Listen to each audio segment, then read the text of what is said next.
তিনজন ফকিরের একজনের নাম পীর বাকি বিল্লাহ রহমাতুল্লাহ আলাইহি, যিনি মরণের পরে নিজের জানাজার ইমামতি করেছিলেন এমন তথ্য এসেছে। জোরে বলুন একটু সুবহানাল্লাহ। নিজের ইন্তেকালের পর জানাজার ইমামতি করে এমন তিনি পৃথিবীতে নজির সৃষ্টি করেছেন। তিনি বলেছিলেন আমার লাশের জানাজার ইমামতি করবে সেই লোকটি যার 40 বছরের ভিতরে একদিনও তাহাজ্জুদের নামাজ কাজা না, সেই লোকটা যেন ইমাম হয়।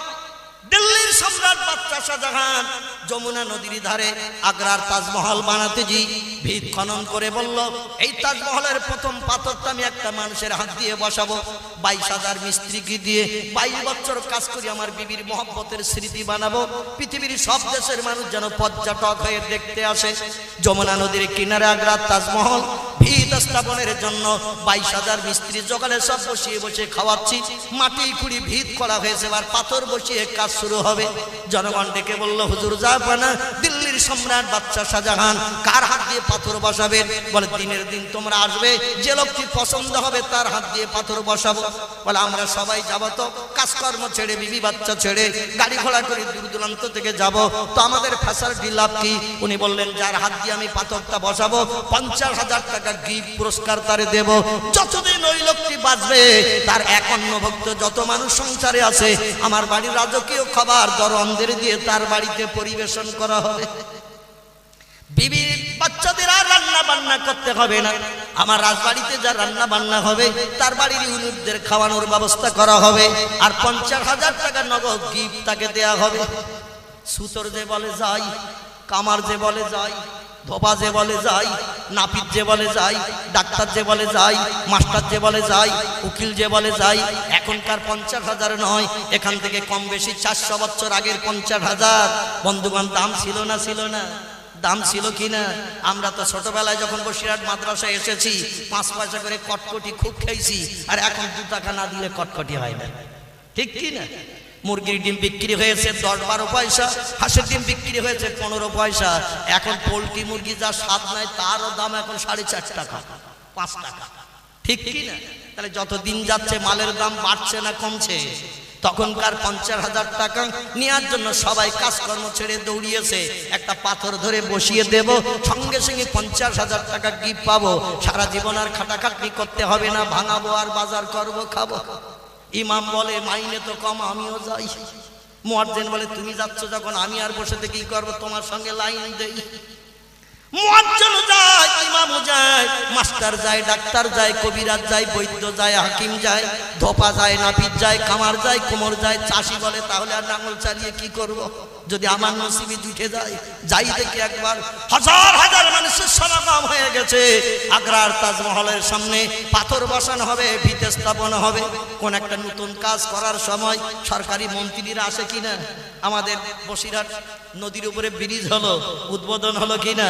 হাজার হাজার মানুষ আসলো, নেতারা আসলো, উদ্বোধন করে দিল। এই রকম উদ্বোধন হবে, ভিতের কাজ হবে। জনগণ ডেকে বলে হুজুর জাপানা দিল্লির সম্রাট বাদশাহ শাহজাহান সূর্যের রৌদ্রার কত সময় দাঁড়িয়ে থাকবো, তাড়াতাড়ি করে কাজটা করুন, কে আপনার পছন্দ বলুন। উনি বললেন কে তাঁতি আর কে কামার, কে কুমোর, কে সুতর, কে ধোপা, কে নাপিত, ডাক্তার, কবিরাজ, মাস্টার, হাকিম, বৈদ্য, জজ আর ব্যারিস্টার, কে মুয়াজ্জিন আর কে ইমাম, কে মুক্তাদি। আমি ওসব দেখবো না, কে সাদার কে কালো, কে ধনী আর কে গরিব, কে রাজার কে প্রজা, আমার দেখার কোনো প্রয়োজন নাই। আমি তারই হাত দিয়ে প্রথম পাথরটা বসিয়ে আমার 22,000 মিস্ত্রিদের আর বসিয়ে বসিয়ে খাওয়াবো না, কাজ স্টার্ট করবো। যার 40 বছরের ভিতরে একদিনও ফজরের নামাজ কাজা না, 40 বছরের ভিতরে একদিনও যার ফজরের নামাজ কাজা নাই, সেই লোকটি আমার এই তাজমহলের পাথর বসানোর দায়িত্ব পেয়েছে, তাকে দিয়ে বসাবো। ইমাম বলছে আমি বাড়ি যাচ্ছি। মুয়াজ্জিন বলে তুমি যদি বাড়ি যাও তাহলে আমি আর দাঁড়িয়ে কি করবো, আমিও তোমার সঙ্গে পিঁপড়ের মতো লাইন দিচ্ছি। যারা প্রতিদিন 5 ওয়াক্ত নামাজ পড়ে মুয়াজ্জিন ইমাম কিনা, এরা যদি এবার বাড়ি যায় তো মুক্তা দিয়া থাকবে নাকি? সুতোর কামার বলছে জীবনে তো মসজিদ মুখা হইনি, তাহলে আমাদের আর সূর্যের রৌদ্রে দাঁড়িয়ে কি লাভ, চল বাড়ি যাই। ও তওবা আমাদের কারো নসিবে জুটবে না। আগে যদি জানতাম এরকম বলবে তাহলে কি আর আসতাম নাকি? কিন্তু আমরা চিন্তা নিলাম চেহারা দেখে যদি পছন্দ হয় হয়তো আমাদের তকদিরে জুটে যাবে 50,000। কিন্তু হায় রে, মনে মনে কি চিন্তা নিয়েছে তা কে জানে। শুনিয়ে তো সব খুশি, কিন্তু কারো আমল আছে নাকি? ইমাম মুয়াজ্জিন চলে যাচ্ছে, মুক্তাদিও পিছনে লাইন দিয়েছে। সুতোর কামার, ধোপা, নাপিত, ডাক্তার, কবিরা এরা তো মসজিদ মুখ হয় না। ওরা বলে আমরা আবার সূর্যের রৌদ্রে দাঁড়াবো না, চল বাড়ি যাই। এক মুহূর্তের ভিতরে ময়দান খালি।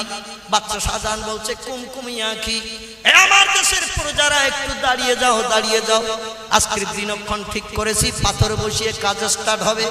সবাই যদি চলে যাও তো পাথর বসানো কে দেখবে? একটু পাথর বসানোটা দেখে যাও। জনগণ বলছে আপনি যা ঘোষণা দিয়েছেন লোক পাওয়া যাবে না, বেকার সূর্যের রৌদ্রে দাঁড়িয়ে আর সময় নষ্ট করবো না। উনি বলছেন আমি আজকের যখন ঘোষণা দিয়েছি আজকেরই পাথর বসানো হবে। বলে কে বসাবে, একটু হাত তুলতে বলেন। কিন্তু হাত তো আর কেউ তোলে না। উনি বললেন কেউ যখন হাত তুলছো না, দায়িত্ব আর নিচ্ছ না, তাহলে আমি পাথরটা বসিয়ে দেব, একটু দেখে যাও। একটু জোরে বলা যাবে না সুবহানাল্লাহ? নারে তাকবীর। জনগণ বুদ্ধিমতী, বুদ্ধিমান, চালাক। লোকজন বলে একটু আগে বললেন 40 বছরের ভিতরে একদিনও যার ফজরের নামাজ কাজা নাই। আর 5 ওয়াক্ত নামাজের ভিতরে ফজরের নামাজ পড়াটা খুব সুবিধা তো নাকি? ফজরের নামাজ পড়া মাঘ মাস আর পৌষ মাস দুটো মাস জানো বিষের মতো লাগে, ঠিক কি না? বীর যেমন বিপদ, এই মাস দুটো নামাজীদের কাছে তেমন বিপদ। যদি একটু কনকনে শীত পড়ে, কম্বল একটা জায়গায় দুটো মুড়ি দেয়, ঠিক কি না? মুয়াজ্জিন চাচার আজান যাতে কানে না আসে, মসজিদে যাতে আর যেতে না হয়। ছেলেরা তো এখন সুবিধাবাদ, জিন্দাবাদ। ওই একটা কম্বল মুড়ি দিয়ে শুয়ে থাকে সারা রাত। আর ভোরবেলা চাচা যে আজান দেয়, পার কাছ থেকে 3টে টেনে নিয়ে 4টে মুড়ি দেয়, যাতে চাচার ওই আজান 4টে কম্বল খুঁড়িয়ে যেন কানে না যায়। মরবে চাচা, তুমি মরো, আমরা জীবনে মসজিদ মুখ হব না। তবে জোহরের সময় যদি বলতে আসসালাতু খায়রুম মিনান নাওম, গোসল করতে যাওয়ার সময় একবার তোমার সঙ্গে দেখা করে যেতাম। আসরে যদি বলতে এক কাপ চা তোমারে দিয়ে খুশি করতাম। মগরিবে যদি বলতে এক আধটা সিগারেট, পেট বিড়ি টিড়ি তোমারে দিয়ে আসতাম। এশায় যদি বলতে বাড়ি যাওয়ার সময় নিমন্ত্রণ করে যেতাম, খোকার মা যা রান্না করেছে আসুন চাচা দুজন মিলে খাই। কিন্তু ভোরবেলা তুমি কেন বাড়তি শব্দ বলো আসসালাতু খায়রুম মিনান নাওম? তোমাদের শান্তির ঘুমের বিছানা থেকে আল্লাহর ইবাদত বন্দেগী নামাজ উত্তম। চাচা ওই সময়টা বড় কষ্টের সময়, বিপদের সময়, ঠান্ডার সময়। ওই ভোরবেলা বলো না, অন্য সময় বলো। কিন্তু মুয়াজ্জিন অন্য সময় বললে কি মানাবে নাকি? অন্য সময় বললে তো মানাবে না। এই জন্য মুয়াজ্জিন ভোরবেলা বলে। আর এই ফজরের নামাজ সব থেকে কষ্টের নামাজ কিনা? আল্লাহ নবী বলছেন মুয়াজ্জিনের আযান শুনে, নাসাই শরীফের হাদিস, মুয়াজ্জিনের আযান শুনে ফজরের নামাজি যে লোকটি মসজিদে ইমামের পিছনে অ্যাটেন্ড করলো, বিবি বাচ্চার মায়া ছেড়ে দিল, লেপ কম্বলে লাথি মারলো, আর মসজিদে এসে জামাতে শরীক হয়ে গেল, ওই লোকটি সারাদিন চলতে যেয়ে, বলতে যেয়ে, কাজকর্ম করতে যেয়ে যত বিপদ মুসিবতের সম্মুখীন হবে, আল্লাহ কুদরতি হাতে 24 ঘন্টা তার উপকারীর দায়িত্ব পালন করবে। 24 ঘন্টা আল্লাহ তার সাহায্যের জন্য ওয়াদা করেছেন। জোরে বলুন একটু সুবহানাল্লাহ। উনি দেখে বললেন তোমাদের কারো বাড়ি ইউনিট 5 জন, কারো বাড়ি 7 জন, কারো বাড়ি 9 জন, কারো 11, বাপ মা রয়েছে, বোন রয়েছে, ভাই রয়েছে, বিবি রয়েছে, বাচ্চা রয়েছে। 5 জন, 7 জন, 9 জন, 11 জন ইউনিট নিয়ে তোমরা সংসার চালাও। আর বর্তমান ভারতবর্ষের 4.5 কোটি জনগণ আমার বাচ্চা কাচ্চা। আমি এই দেশের রাষ্ট্রনেতা, এই দেশের জনগণ হলো সব আমার প্রজা, আমার বাচ্চা কাচ্চা হিসাবে বিবেচিত। আমি হলাম এদের অভিভাবক, ঠিক কি না? রাষ্ট্রনেতা যিনি, তিনি হলেন জনগণের অভিভাবক। 4.5 কোটির মতো জনগণের অভিভাবক আমি এত জনগণের চিন্তা মাথায় নিয়েও 40 বছরের ভিতরে একদিনও ফজরের নামাজ কাজা করিনি। সারা ভারতের জনগণের চিন্তা আমার মাথায় থাকা সত্ত্বেও আমি 40 বছরের ভিতরে একদিনও ফজরের নামাজ কাজা করিনি। জোরে বলুন একটু সুবহানাল্লাহ। এই জন্য আমি ঘোষণা দিলাম, তোমাদের যদি কারো আমল থাকে তাহলে পাথর বসাও, যদি না থাকে তাহলে আমি বসিয়ে দেব, দেখে যাও। জোরে বলুন সুবহানাল্লাহ। 40 বছর একটানা ফজরের নামাজ আদায় করেছেন যিনি, এ লোকটা আল্লাহওয়ালা না শয়তানের অনুচর? এ লোকটি হলো আল্লাহওয়ালা। এই লোকদের হাতের পাথর বসানো স্মৃতি আগ্রার তাজমহল দাঁড়িয়ে রয়েছে। কিয়ামত পর্যন্ত পৃথিবীর কোন দেশের বিজ্ঞানীরা, দার্শনিকেরা হাজার হাজার ফটোগ্রাফ করে নিয়ে পৃথিবীর উন্নত দেশের সরকারের কাছে পৌঁছে দিয়েছেন। ভারতের আগ্রার তাজমহলের পাথরের থেকে আরো দামি পাথর দিয়ে বানানো হবে। তাজমহলের উপকরণে ওই রকম আর একটা স্মৃতি। বিদেশিরা ভারতে না যে আমাদের দেশে আসবে সেটা দেখতে, আর আমাদের দেশে দেখতে আসলে আমাদের দেশের সুনাম হবে। কোটি কোটি টাকা ভারতের তাজমহলের জন্য মানুষ টিকিট কেটে যেমন দেখতে যায়, আমাদের দেশও আয় হবে। তোমরা দেখে এসো, ফটো করে নিয়ে এসো, আমাদের দেশে বানাও। সব দেশের বিজ্ঞানীরা, ইঞ্জিনিয়াররা যেয়ে ফটোগ্রাফরা সরকারের হাতে তুলে দিয়েছে। দেওয়ার পরে বললো কাজ কবে স্টার্ট হবে? বলে কোথায় কাজ শুরু হয়েছে, কোথায় শেষ হয়েছে এখনো খবর পাইনি। জোরে বলা যাবে না একটু সুবহানাল্লাহ? কোথায় কাজ শুরু হয়েছে, কোন জায়গায় কাজ শেষ হয়েছে এখন আমরা খবর পেতে পারিনি। এজন্য আমরা সূত্র পাইনি কিভাবে বানাবো তাজমহলের মেকার। এই জন্য আমরা ফিরে চলে এসেছি, বানানো সম্ভব হবে না। আল্লাহ বলে আমার ইমানদার বান্দার হাতের স্মৃতির মর্যাদা নষ্ট করবে, এটা কিয়ামত পর্যন্ত হতে দেব না। দিল্লির তিনজন ফকির, এরা ছিল আল্লাহওয়ালা, খোদা প্রেমী, খোদা ভক্ত। একজনের নাম পীর বাকি বিল্লাহ রহমাতুল্লাহ আলাইহি, একজনের নাম খাজা কুতুবউদ্দিন বখতিয়ার কাকি রহমাতুল্লাহ আলাইহি, একজনের নাম নিজামউদ্দিন আউলিয়া। আজ আমরা মুসলমান, তারাও ছিল মুসলমান। তারা কেমন মুসলমান ছিল, তাদের জীবনের দিকে দৃষ্টি নিক্ষেপ করলে কলিজা ঠান্ডা হয়ে যাবে। জোরে বলুন একটু সুবহানাল্লাহ। মুসলমানদের নিয়ে এখন হই হল্লোড় চলছে এই ভারতবর্ষের জমিনে। ঠিক বললাম না ভুল বললাম? বর্তমান সরকারের নেতৃস্থানীয় ব্যক্তি যারা, সংসদ যারা, এমপি যারা দিল্লির পার্লামেন্টে দাঁড়িয়ে বক্তব্য দিয়েছে, তারা আগামী 2021 সালের ভিতরে হিন্দুস্তানে একটাও মুসলমান রাখবো না, সব আমাদেরই জাত ভাই হিন্দু বানিয়ে নেব। ঘোষণা শুনেছেন তো নাকি? 2021 সালের ভিতরে দিল্লির পার্লামেন্টে সংসদেরা, এমপিরা বক্তব্য রেখেছে আগামী 2021 সালের ভিতরে হিন্দুস্তানে একটাও মুসলমান থাকবে না, যত মুসলমান আছে সব আমাদের হিন্দু ভাই বানিয়ে নেব, জাত ভাই বানাবো, ধর্মান্তর করাবো। তত্ত্ব দিলেন তারা, কারণ বলে এদেশে পূর্বে ছিল হিন্দু, জৈন ছিল, শিখ ছিল, কোল ছিল, ভিল ছিল, নাগা ছিল, খাসা ছিল, মুন্ডা ছিল, আর্য ছিল, অনার্য ছিল, আদিবাসী ছিল। তারা সব দেবদেবীর উপাসনা করত, সূর্যের কাছে মাথা নত করত, গাছকে সামনে নিয়ে পূজা করত, পাথরের কাছে সেজদা করত, জীবনের দুঃখ দুর্দশা জানাতো। মুসলমানেরা কোনো সূর্যের কাছে মাথা নত করে না, পাথরের কাছে করে না, গাছের কাছে করে না, মাটির কাছে করে না, পানির কাছে করে না। এরা সেজদা করে তার কাছে যারে দেখতে পাওয়া যায় না। ঠিক না বল? যারে দেখতে পাওয়া যায় না তারে সেজদা করে, আবার তার নাম বলেছে আল্লাহ। কি নাম? একটু জোরে বলুন। তার নাম হলো আল্লাহ সুবহানাহু তাআলা। মুসলমানের ইবাদত করে এই দেশে আল্লাহকে। আমাদের পিতৃপুরুষেরা এদেশে যখন বসবাস করত 800-900 বছর আগে, আর সৌদি আরব থেকে, ইরাক থেকে, ইয়ামান থেকে, কুয়েত থেকে, এমন করে আরব আমির শাহী থেকে একদল ফকির ফাকলারা পোটলা কাঁধে করে নিয়ে এই দেশে এসে আমাদের পিতৃপুরুষদের কাছে জাদু টাদু দেখিয়ে, ভেলকি দেখিয়ে আমাদের পিতৃপুরুষদের বেভলা বানিয়ে সব ধর্মান্তর করেছে। আমাদের পিতৃপুরুষরা হিন্দু, জৈন ছিল, শিখ ছিল, বৌদ্ধ ছিল, কোল ছিল, ভিল ছিল, নাগা ছিল, খাসা ছিল, মুন্ডা ছিল, আর্য ছিল, অনার্য ছিল, আদিবাসী ছিল। এরা এদের সব বিভিন্ন ভেলকি দেখি, জাদু টাদু দেখি এদের বিভ্রান্ত করে সব ধর্মান্তর করে মুসলমান বানিয়েছে। বর্তমান ভারতবর্ষে 40 কোটি সুই সুই মুসলমান যা বেঁচে আছে সব আমাদের পিতৃপুরুষদের বংশধর, তাদেরই সন্তান। আগে ছিল হিন্দু, জৈন, শিখ, এখন তারা মুসলমান হিসাবে বিবেচিত। আসলে এরা সব আমাদের জাত ভাই। ওই ফকির ফাকরারা এসে কিভাবে জাদু টাদু করিয়ে বিভ্রান্ত করেছিল, তাই ধর্ম পরিত্যাগ করে করে আমাদের পিতৃপুরুষেরা মুসলমান হয়েছে। আজ আর আমরা সময় দেব না। এই 2015 শুরু থেকে নিয়ে 2021 এর ভিতরে ভারতবর্ষের 40 কোটি সুই সুই মুসলমানদের আমরা সব ধর্মান্তর করে আবার আমাদের জাত ভাই বানাবো। এখন 2015 শুরু, ঠিক কি না? এটা ডিসেম্বর, আসতে এখন অনেক দেরি কি না? 2015 শুরু, জানুয়ারি চলছে, আজকের বোধহয় সম্ভবত 29 নাকি? আজকের জানুয়ারির 29।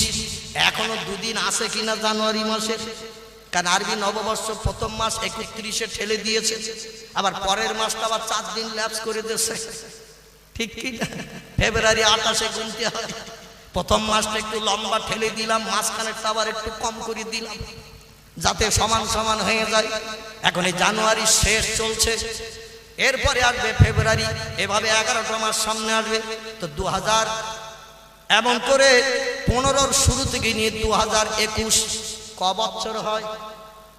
2015 থেকে 2021 ক বছর? 6 বছর। 16, 17, 18, 19, 20, 21 আর 15 ধরলে হবে 7, ঠিক কি না?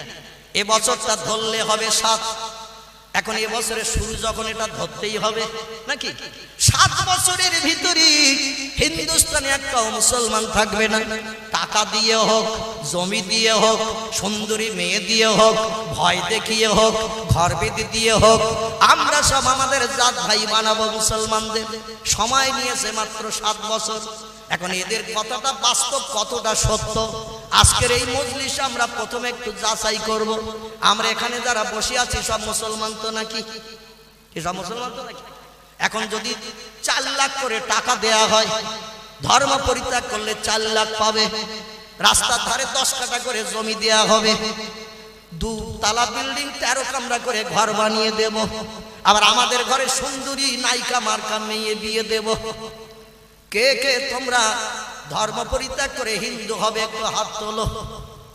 এখন এখানে যদি আমি আপনাদের বলি এইরকম ফ্যাসিলিটি সুযোগ তারা আগামীতে দেবে ধর্মান্তর করার জন্য, কারণ পিতৃপুরুষেরা ভুল করেছে, ভুলের সংশোধনের জন্য কিছু তোহফা পুরস্কার তো দিতে হবে মুসলমানদের। টাকার লোভ দেখানো হবে, জমির লোভ দেখানো হবে, সুন্দরী মেয়ের লোভ দেখানো হবে, ঘরের লোভ দেখানো হবে। এখন এইরকম লোভ যদি আমাদের দেখানো হয়, আজকের আমরা এখানে যারা বসে আছি কজন একটু ধর্ম পরিত্যাগ করবেন? হাত তোলেন তো দেখি।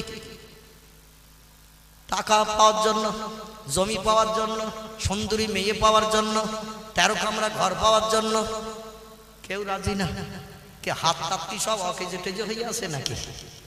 আমি যদি ধর্মের কথা না বলে যদি বলতাম আজকের এখানে সরকারি টাকা, আমি মৌলভী আবুল কালাম, আমার হাতে এসেছে কেন্দ্র থেকে, দিল্লি থেকে কিংবা পশ্চিমবাংলার রাইটার বিল্ডিং থেকে আমার কাছে টাকা এসেছে, 29শে জানুয়ারি যেখানে মিলাদে যাবে ফতুল্লাপুর, এই চেক তোমারে দিচ্ছি, যারা জলসায় থাকবে ওদের সব 2 লাখ করে ফ্যাসিলিটি দেবে। পশ্চিমবাংলার মুখ্যমন্ত্রী কিংবা দিল্লির কেন্দ্রমন্ত্রী, এমন করে প্রধানমন্ত্রী নরেন্দ্র মোদী, তিনি যদি একটা চেক আমার কাছে পাঠিয়ে দেয়, দিয়ে যদি বলে আজকের সন্ধ্যাবেলা যেখানে জলসায় যাবে যত মানুষ হাজির হবে সব 2 লাখ করে, কে কে নেবে একটু হাত তুলতে বলবেন। এখন আমি যদি বলি 2 লাখ করে আপনাদের দেওয়া হবে, কে কে নেবেন? হাত তোলেন। তা আপনারা হাত তুলবেন না? তুলবেন না? ফ্রি এমনি দেওয়া হবে। যার ডান হাত প্যারালাইজড মার্কা আছে, ও বাঁ হাত দিয়ে ডান হাতটা ধরে, হুজুর আমারও লাগবে, কারণ ফ্রি টাকা, ফ্রি টাকা।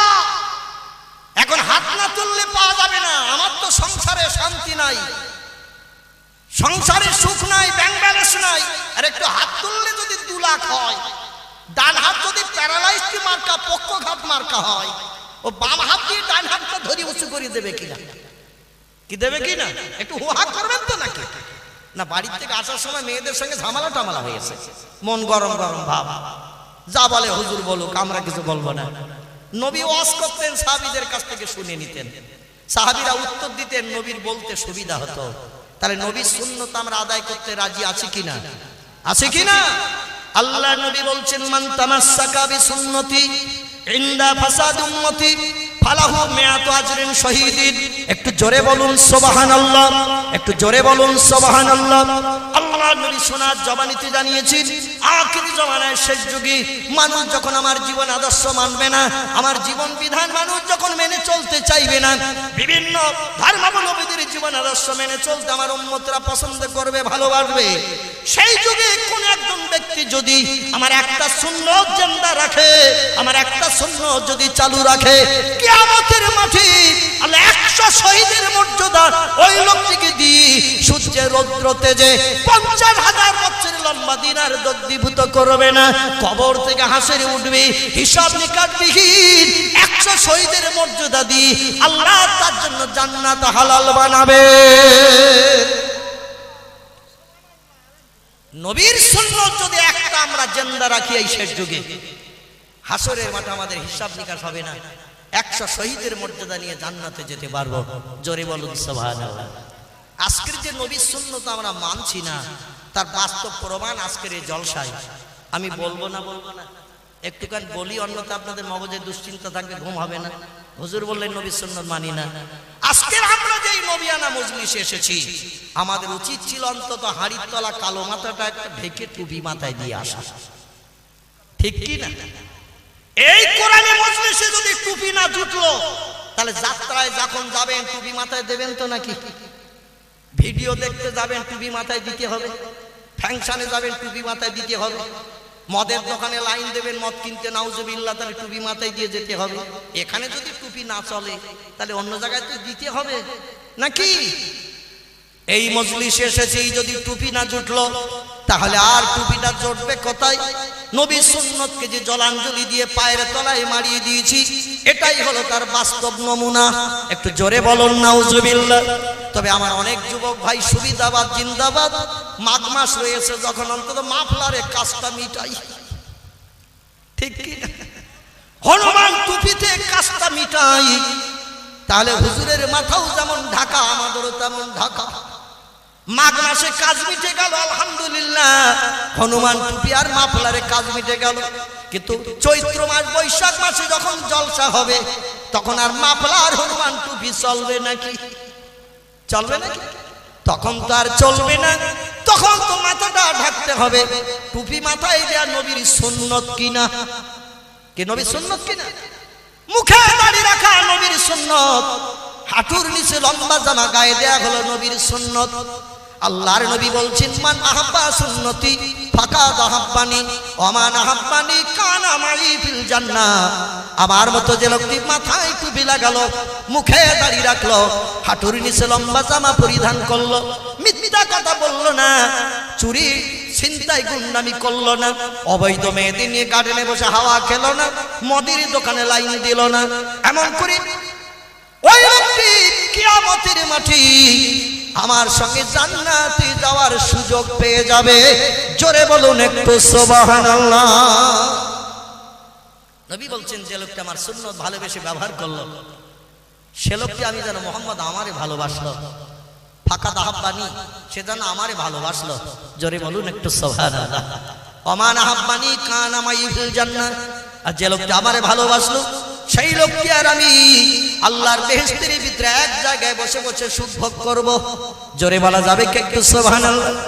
বেহেশতের ভিতরে নবীর জন্য যে জায়গাটা বানানো হবে, এই জায়গাটা অন্য ব্যক্তিদের থেকে উত্তম না অনুত্তম? নবীর জন্য বেহেশতের ভিতরে যে জায়গাটা বানানো হবে, এই জায়গাটি অন্য ব্যক্তিদের থেকে ভালো হবে না খারাপ হবে? আল্লাহ নবীর জন্য জান্নাতের ভিতরে সবথেকে দামি জায়গা, স্পেশাল কোয়ার্টার বানানো হবে। আর নবী বলছেন, আমার এই স্পেশাল কোয়ার্টারের ভিতরে আখিরি জামানার উম্মতদের নিয়ে আমি এক জায়গায় বসে বসে সুখ ভোগ করব। আজকের সেই যুগ আমাদের নসিবে এসেছে। এজন্য আমরা হলাম সৌভাগ্যবান নবীর উম্মত, যদি একটু বিশ্ব নবীকে মেনে চলতে পারি। জোরে বলুন একটু সুবহানাল্লাহ। তো যারা তত্ত্ব দিল আগামী 7 বছরের ভিতরে হিন্দুস্তানে একটা মুসলমান রাখবো না, আমরা সব আমাদের জাত ভাই ধর্মান্তর করে হিন্দু বানাবো। আজকের আমরা এখানে যারা আছি, কেউ তো একটা দুটো মানুষও হাত তুললাম না। শতকরা যদি দুটো একটা হাত উঠতো, তাহলে বোঝা যেত যে 2-5% হয়তো ধর্ম ছাড়বে। কিন্তু এখানে হাত আমরা কেউ তুললাম নাকি? তো এখানে যখন হাত তুললাম না, অন্যান্য জায়গায় মুসলমান যারা আছে, তারাও কি দুনিয়ার স্বার্থ সিদ্ধির জন্য হাত তুলবে, ধর্ম ছাড়বে? আমরা মুসলমানেরা সব দিতে রাজি আছি, কিন্তু আমরা ঈমান দিতে রাজি নই। দুনিয়ার তুচ্ছ দুদিনের শান্তির জন্য আমরা কিন্তু পরকালের কোটি কোটি বছরের সুখ ছাড়তে আমরা রাজি নই। ঠিক না ভুল? তাহলে আমি একটু তাকবীর ধ্বনি দেব আপনাদের পাকা ঈমানের মর্যাদার জন্য। একটু জোরে আওয়াজ তোলেন তো দেখি। যারা এই রকম মন্তব্য করে আগামী 2021 সালের ভিতরে ভারতবর্ষের হিন্দু ভাই সব আনিয়ে নেব, ধর্মান্তর করব, মুসলমান একটাও রাখবো না। আজকের আমরা তার মসজিদটা একটু তুলে দেই, জীবন দেব, বিবি বাচ্চা চলে যায় যাবে, ঘর বাড়ি যায় যাবে, দেশান্তর যদি হতে হয় তাও হব, কিন্তু আমরা ঈমান দেব না। জোরে বলুন একটু আমিন। একটু এর প্রতি উত্তর দেন, নারে তাকবীর, নারে তাকবীর। ভারতের মুসলমান বলুন জিন্দাবাদ, ভারতের মুসলমান বলুন জিন্দাবাদ। আল কোরআনের আলো, আল কোরআনের আলো, আল হাদিসের আলো, বিশ্ব নবীর জীবন বিধান বলেন আমরা ছাড়ছি না, ছাড়বো না। বিশ্ব নবীর জীবন বিধান বলুন আমরা ছাড়ছি না, ছাড়বো না। হযরতে আসিয়া তার মসজিদ দেখালেন ফেরাউনের কাছে, স্বামীকেও পর্যন্ত থ্যাটিং দিয়ে দিয়েছেন। ফেরাউন দেখে বলল, আমাকে একটাবার খোদা বলো। দেশের লোকেরা প্রতিদিন 10-20 বার দেখা হলে খোদা বলে, তুমি একদিন একবার বলো, আমি তাতে খুশি হব। আসিয়া বলেন, একবার বলা যা, 1000 বার বলাও তাই, এজন্য আমি একবারও বলতে পারবো না।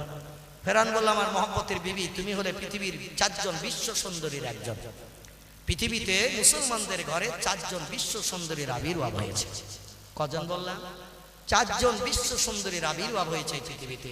কিয়ামত পর্যন্ত কোন দেশের কোন মেয়ে এই 4 জন নারী রূপ চেহারা সৌন্দর্যের ধারে পাশে ঘিসতে পারবে না। একজন বিশ্ব সুন্দরীর নাম হযরতে মা হাওয়া। কি নাম? কি নাম? আদম নবীর বিবি হযরতে মা হাওয়া। দুনিয়ার কোন যুবকের প্রেমে আসক্ত হয়ে যে পরকালকে তিনি বরবাদ করেননি। মা হাওয়া আল্লাহর জান্নাতি নারী বনেছেন, জোরে বলুন সুবহানাল্লাহ। 2 নম্বরের একজন বিশ্ব সুন্দরী ফেরাউনের বিবি, নাম তার আসিয়া। আল্লাহ কোরআনে তার জীবনী কোট করে আমাদের মগজ সাফ করে দিয়েছেন। আসিয়াকে উত্তপ্ত তেলের কড়াইতে চাপিয়ে দেয়া হলো হাত পা বেঁধে। স্বামীকে একটাবার খোদা বলতে চাইনি তাই। আর আমাদের মেয়েদের ঘরে যেই আমরা যদি একটা শানিত তরবারি দেখাই, আমার খোদা বলার না তো এখনই তোরে ঝেড়ে দিছি বলো। 2-1 গ্লাস মদ টদ খেয়ে একটু পাগল মার্কা হয়ে মিন্টু পিন্টু বাড়ি এসেছে। আপনাদের পাড়ার মিন্টু পিন্টু না, এরা খায় টায় না, জীবনে হাতে দেয় না। এরকম নামের কোন ছেলে 2-1 গ্লাস বন্ধুর পাল্লায় পড়ে খেয়েছে, বাড়ি এসে কোথায় ছুরি টুরি ছিল একটু টেস্টে দিয়ে ধার দিয়ে নিয়েছে, জাতায় পাতায় ফেলে এসে বলছে আমি খোদা কিনা বল। কিংবা বন্ধুর কাছ থেকে অগ্নিঅস্ত্র মেশিন নিয়ে এসেছে, গুলি ভরা হয় যে মেশিনে, বুকের কাছে ধরে বলছে আমি খোদা কিনা বল। যদি না বলিস এখনই ট্রিগার টেনে দেব, 3 রাউন্ড গুলি ভরা, তোরে বক্ষ ঝাঁঝরা করে ছেড়ে দেব। স্ত্রী তো কাঁপতে শুরু করেছে, একে দমে 13 বার বলেছে তুমি খোদা। কারণ বুলেটের নল বুকের কাছে, আবার তরবারি উঁচিয়ে রেখেছে, শুধু মারলেই হয়, আমি তো খালি হাতে। আর মেয়েরা একটু ভীতু কিনা, এরা দেখলেই তো দেখবেন অর্ধেক চলে যাবে, তত্তর করে কাঁপতেছে। এখন বলে বাঁচতে তো হবে, 3টে বাচ্চা রয়েছে, বাপ মা রয়েছে, কত আপনজন আত্মীয় স্বজন, সবার মায়া ছাড়বো নাকি। ও একে দমে 13 বার বলছে তুমি খোদা। তরবারি নামাও, নলটা ঘুরাও, 13 বার বলে দিছি। আসিয়া বললেন, হুঁশিয়ার, জীবন দেব কিন্তু আমি ঈমান দেব না। জোরে বলুন একটু সুবহানাল্লাহ। হাত পা বেঁধে উত্তপ্ত তেলের কড়াইতে চাপানো হচ্ছে অপরাধ। স্বামীকে শুধু একটাবার খোদা বলিনি। স্বামী অর্ধ পৃথিবীর বাদশা, এই পৃথিবীর অর্ধাংশ বাদশা রাজত্ব করেছিলেন ফেরাউন। এই অর্ধ পৃথিবীর বাদশা, সোনা দানা টাকা পয়সা হীরা জহরত মণিমাণিক্য কাঞ্চনের কোনো অভাব ছিল না তার। কত গহনা তুমি নেবে, কত তুমি রূপ সৌন্দর্য চেহারা সৌন্দর্যের জন্য কসমেটিক ব্যবহার করবে, যা চাইবে তাই পাবি, শুধু একটাবার আমাকে খুশি করো। হযরতে আসিয়া বললেন, প্রাণের স্বামী, বিয়ের মাধ্যম দিয়ে মোহরের বিনিময়ে আমার মাথা থেকে পা পর্যন্ত টোটাল বডিটা আমি আপনার কাছে বিক্রি করে দিয়েছি। বিয়ের সময় দেনমোহর বাঁধা হয় কি না? এই মোহরটার বিনিময়ে মেয়েদের বডি কেনা হয়। এজন্য দেনমোহর আদায় করে স্ত্রীকে ব্যবহার করতে হবে, নবীজি জানিয়েছেন। দেনমোহর পরিশোধ না করে স্ত্রীকে ব্যবহার করলে ব্যভিচারে গণ্য হবে। জোরে বলো নাউজুবিল্লাহ। আমাদের দেশে দেনমোহর শোধ হয় চাচা যখন গোসল সেরিয়ে নূতন কাপড় পরে খাটিয়ায় উত্তর দক্ষিণে হয়ে শুয়েছে, ইমাম এসেছে জানাজার নামাজ পড়াবে, বলছে চাচার বউ বেশি আছে, বলে আছে হুজুর, বলে দেনমোহর দিয়েছি কিনা শুনিয়ে এসো। চাচিমার কাছে যেয়ে বলছে চাচিমা আপনার সে বিয়ের সময় দেনমোহর, বলে তো চাচা দেয়নি বাবা। বলে বাচ্চা কটা, বলে 9টা। 9টা বাচ্চা। মুসলমানদের ঘরে একটু বাচ্চা বেশি হয়, তাই বর্তমান দিল্লির পার্লামেন্টের নেতারা, এমপিরা, সংসদেরা বলছে মুসলমানের আগের থেকে বাচ্চা নিয়েছে, তাই ওদের সংখ্যা হু করে বেড়ে যাচ্ছে। সামনে এমন একটা দিন আসছে আমাদের কাছ থেকে পার্লামেন্ট মুসলমান কেড়ে নেবে। হিন্দু মেয়েরা তোমরা বাচ্চা এখন 12-13টা করে নাও, এই গত কয়েকদিন আগে তথ্য দিয়েছে। তোমরা এখন বাচ্চা প্রথম বলেছিল একজন 4টা করে নাও, আরেকজন বলল 4টে না 5টা নাও, আরেকজন বলছে 4-5টায় হবে না, ওদের থেকে বাড়তে হবে, 12-13টা করে নাও। আমার হিন্দু মাদের এখন চিন্তা মগজে ঢুকে গেছে, একটা দুটো বাচ্চার পরে তো আর ডাক্তারেরা নিতে দেয় না, 2 দিকে পেট ফেড়ে সিজার করে দিয়েছে। স্বাভাবিক নিয়মে আর বাচ্চা হয় না। 12-13টা বাচ্চা নিতে গেলে পেটের তো আর কোনো জায়গা থাকবে না কাটতে, শেষ পর্যন্ত কখন যে ডুম তলবে ফট করে তার তো ঠিক নাই। ওরা বলছে মরো বাচ্চা 13টা নিতে হবে, কেন 13টা না নিলে আগামী দিন আমাদের সংখ্যা কমে যাবে। চিল্লাই বলো নাউজুবিল্লাহ। পৃথিবীতে যত ধর্মাবলম্বী আছে, আমি হিংসুকতার মনোভাব নিয়ে বলছি না। আল্লাহ বলছেন পৃথিবীতে তোমাদের পাঠিয়েছে আমার ইবাদতের জন্য। যত জনসংখ্যা বাড়বে আমার ইবাদত তত বেশি হবে, আর আমার ইবাদত বেশি হলে আমার দুনিয়া বানানোটা সার্থক হবে। জোরে বলুন সুবহানাল্লাহ। এই স্বাদের দুনিয়া বানিয়েছি, আর দুনিয়ার সৌন্দর্য শ্রীবৃদ্ধির জন্য তোমাদের পাঠিয়েছি। তোমরা চাষবাস করো মেয়েদের নিয়ে, যত বাচ্চা হবে, প্রোডাকশন ফসল হবে, ওসব আমার ইবাদতে কাজে লাগবে। কাউকে খাওয়াতে হবে না, তোমাদের কারো পোশাক পরিচ্ছদের চিন্তা নিতে হবে না, সব দায়িত্ব আমি আল্লাহ নিয়েছি। জোরে বলুন একটু সুবহানাল্লাহ। ওয়ামা মিন দাব্বাতিন ফিল আরদে ইল্লা আলাল্লাহি রিজকুহা। একটু চিল্লায় বলা যাবে কি আল্লাহু আকবার? আর একটু জোরে বলুন আল্লাহু আকবার। আল্লাহ বলছেন জলে এবং স্থলে, ডাঙা এবং পানিতে যত সৃষ্টি বসবাস করছে, সব সৃষ্টির রেজেক আমি আল্লাহ তো পরিবেশন করি। মানুষ শুধু চিন্তা করো মানুষের, আর তো কোনো সৃষ্টির চিন্তা তোমাদের নাই। মানুষের চিন্তা করতে যে মগজ ভুলে গেছে, তাই যত পরিবার পরিকল্পনার হেলথ হোম আছে, স্বাস্থ্য কেন্দ্র আছে, মেয়েদের যেখানে ট্রিটমেন্ট করা হয়, পরিবার পরিকল্পনার হেলথ হোম স্বাস্থ্য কেন্দ্র, এখানে দেখবেন দেওয়ালের গায়ে হলুদ রঙের কালি দিয়ে সাইনবোর্ড করা হয়েছে, আর বাস লরির নাম্বার প্লেটের মতো কালো রঙের কালি দিয়ে লেখা হয়েছে বড় বড় অক্ষরে, 1টির থেকে 2টি, তার বেশি আর একদম নয়। লেখা আছে না নেই? আগামীকাল যেয়ে দেখবেন যেখানে যেখানে স্বাস্থ্য কেন্দ্র আছে, হেলথ হোম, পরিবার পরিকল্পনার, সমাজের নারী পুরুষদের সংসার জীবনের সুখ ভোগের জন্য ওষুধপত্র ফিরি ফিরি দেওয়া হয়। এখানে দেওয়ালের গায়ে হলুদ রঙের কালি দিয়ে সাইনবোর্ডটা না, কালো রঙের কালি দিয়ে বড় বড় করে লেখা আছে 1টির থেকে 2টি, তার বেশি আর একদম নয়। আমাদের সরকার তবে একটু ভোল্টেজ গরম কম করেছে। চীনের দেশে আইন কিন্তু খুব কড়া। চীন ওদের দেশে আইন করা হয়েছে, বাচ্চা 1টার থেকে 2টো যদি কেউ নেয়, সরকারি চাকরিজীবী হলে চাকরি ক্যান্সেল হবে। সপ্তাহে সপ্তাহে কম দামে যে রেশন দেওয়া হয়, চাল, চিনি, গম, তেল, এও আর জীবনে পাবে না। 1টার থেকে বাচ্চা বেশি নেওয়া যাবে না। চীনের দেশের আয়তন কম, জমি কম, লোক সংখ্যা বেশি। বর্তমানে 130 কোটি ছাড়িয়ে গেছে চীনের দেশের জনসংখ্যা। তাই সেই দেশের সরকার আইন কড়া করেছে, বাচ্চা 1টাই নিতে হবে, ছেলে হোক বা মেয়ে হোক, 1টাই তোমাদের জন্য এনাফ, যথেষ্ট, বেশি নিতে পারবে না। সলিমউদ্দিন বলে আমি থাকি বারান্দায়, মোমেনা তুমি থাকো ঘরে, যাতে আর ঝামেলা না হয়, চাকরি ফাকরি যাতে আর ক্যান্সেল না হয়, প্রতি সপ্তাহ কম দামে রেশনের মাল পেতে যাতে অসুবিধা না হয়। এজন্য স্বামী এখন বারান্দায়, স্ত্রী ঘরে, যাতে এক জায়গায় হলে ঝামেলা না বাড়ে। প্রোডাকশন বেশি হয়ে গেলেই তো ঝামেলা। আমাদের সরকার একটু আইন লো করেছে, 2টো নাও 2টো, তাই বড় বড় করে লিখেছে 1টির থেকে 2টি, তার বেশি একদম নয়। লেখার তলায় দেখবেন আবার 4টে ফটো লাগিয়ে দিয়েছে। এই লেখার তলায় 4টে ফটো, মাঝখানের ফটো 2টো বড়, 2 পাশে 2টো ফটো ছোট। মাঝখানের বড় ফটো 2টো হলো বাপ আর মা, আর 2 পাশে 2টো ছোট ফটো, বাপের হাতে একটা ধরিয়ে দিয়েছে, মার হাতে একটা ধরিয়ে দিয়েছে। কেউ খুশি হবে, কেউ অখুশি হবে, চীনের দেশের মতো। কেউ বাচ্চা পাবে, কেউ পাবে না। তাই দুটো দুইজনের দিয়ে ঠান্ডা করে দিলাম। তবে হ্যাটট্রিক ঠিক যেন করো না, দুটোর বেশি যেন নিও না। ছেলে হোক দুটো, বাপ মা দুইজন নিয়ে খুশি হও। মেয়ে হোক দুটো, তাতেই খুশি হও।